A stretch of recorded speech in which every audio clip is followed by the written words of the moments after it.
नमस्कार, मी रचना रानडे. नमस्कार, मी अक्षय रानडे. आत्ता आनंदवनाला भेट दिली. मी रानडे फॅमिलीची तिसरी पिढी आत्ता पहिल्यांदा आनंदवनात आलो. माझे बाबा आधी येऊन गेले होते, माझे पणजोबा इथे येऊन गेले होते. सो आनंदवन बघून खूप आनंद झाला. इकडचं कार्य खूप मोठं आहे, त्याच्यात थोडासा खारीचा वाटा का होईना आम्हाला उचलायची डेफिनेटली इच्छा आहे आणि ते आम्ही नक्की करू.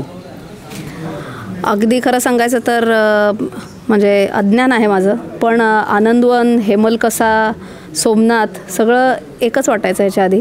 बट इथं आल्यावर जेव्हा सगळ्यांशी बोललो, भेटलो, तेव्हा कळालं की सगळे हे वेगळे वेगळे प्रकल्प आहेत आणि प्रत्येक प्रकल्पामध्ये काही ना काहीतरी एक खूप कमालीची गोष्ट होती आहे.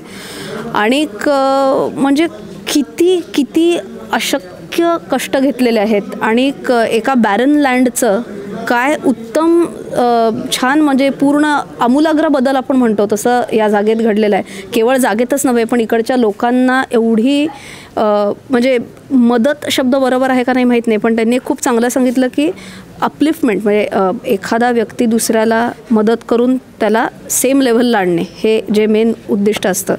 कुठेही मी तुझ्यासाठी केलं ही भावना न ठेवता एक सगळ्यांना एकत्र घेऊन चालणे ही जी भावना आहे ती इथं खूप बघायला मिळाली. आणि आमच्याकडनं जे काय शक्य होईल नक्कीच आम्हाला करायला आवडेल या संस्थेसाठी. आणि सगळ्यांसाठी एक छोटंसं सजेशन देईन की जशी मी सुरुवात केली होती, कारण आपण जेव्हा स्टुडंट्स असतो ना तेव्हा कायम अशी इच्छा असते की काहीतरी करावं, पण जेव्हा ॲक्च्युअल कमवायला लागतो तेव्हा कळत नाही सुरुवात कुठनं करावी.